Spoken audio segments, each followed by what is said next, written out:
Okay. Oh yeah, I have to stay here. It's going to be a challenge. Only if you want to be on camera. Yeah, it's going to be a challenge to keep me here. My name is Crista Lopes. I'm a professor here in the Department of Informatics. And I do many things, including platforms for large-scale simulations and games. So in my free time, I'm actually a developer in this open simulator project, which is an open source version of Second Life, if you know Second Life. So we can run our own servers, and lots of people do. You connect to them with the standard Second Life client or one of the offshoots that are out there. And so my research is in two levels. One is at the infrastructure level, and another one is at the applications level, where I do some interesting things. So I'm going to talk about both of these things. This is my only slide. I just have it here as a background. So at the infrastructure level, I come from computer science and software engineering, and I'm very interested in the architectures and the techniques for scaling up these real-time virtual environments online. So I found that these systems are actually quite interesting from an engineering perspective. There's not a lot of documentation and knowledge about how to build them. You know, everybody can build a multi-user server, but not everybody knows how to build a server infrastructure that can handle thousands of people at the same time interacting online. So I found that really fascinating. And so one thread of research that's going on in my group is in performance analysis and considerations, architectural considerations for having basically taking the most out of a machine cycles. So support as many users as possible, as many complex scenes as possible out of whatever hardware we have at hand. So that's one line of research at the infrastructure level. At the applications level, I have been using Open Simulator myself. I actually use it. I have a virtual lab that I meet regularly on a routine basis with my students.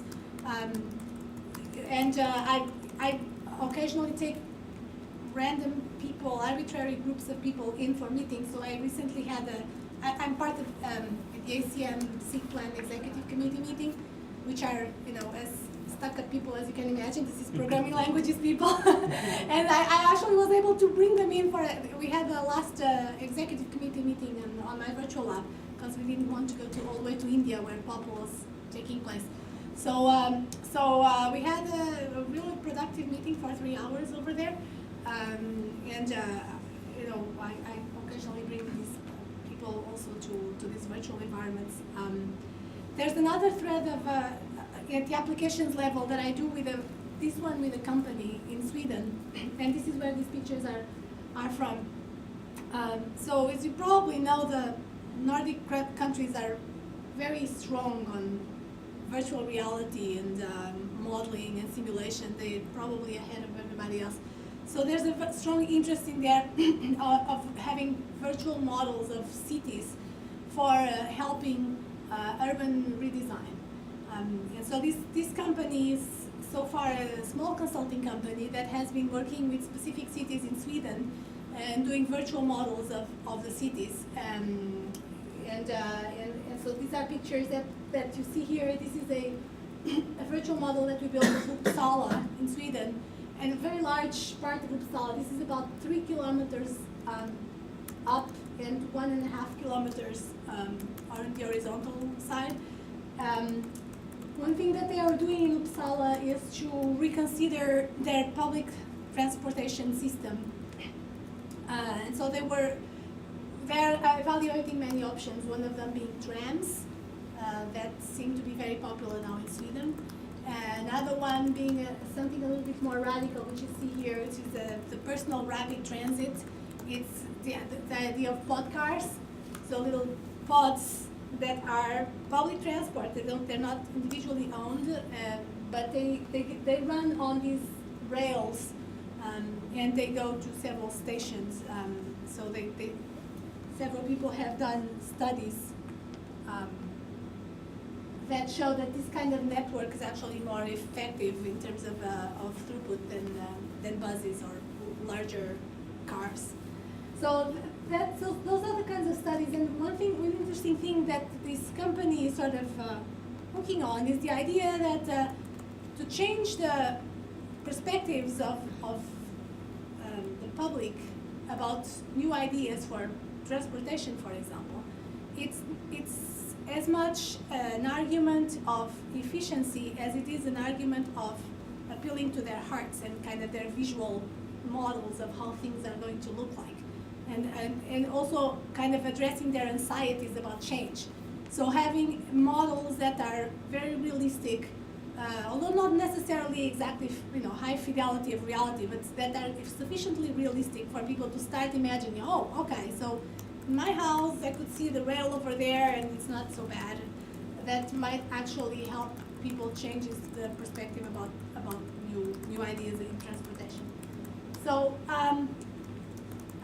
so there's other applications that I do. I have another collaboration with somebody in the medical school. They're doing something in my virtual lab that is a setup for running experiments with people with certain phobias. That's sort of in the beginning. And that's about it. I would be interested to exchange experiences with you about specifically multi-user online interactions with avatar mode rather than video in real time. Questions? In the phobia settings, are you actually reenacting the whole space of the heights or fear of heights or fear of spiders or something? So the phobias in particular that they are studying are, apparently there's a group of people who have phobias about walking down the supermarket aisles. So they're reconstructing. That's a phobia? That's a phobia. They're reconstructing these supermarket aisles, and we're going to use the Oculus Rift too. We're going to put Oculus Rift on the people, and then I think I'm not participating in the experimental design, the part of the medical design, so don't exactly know what they want to find out, but I know that they're going to put people with Oculus walking on these aisles. Can you say a little bit about your recent experience with the Open Simulator Conference? Oh, that's right, yes. What that was about? Yes, indeed. So another thing that is going on here in the Open Simulator community is that we started an early conference in Open Simulator, so it's a virtual conference. We had the first instance in September of 2013, and the second instance in November of 2014. And we had the first time we had about 360 people, the second time we had close to 500 people coming through. And that was really it was a lot of fun and very successful. The whole thing ran without a hitch, and it really felt like a conference. It was quite amazing.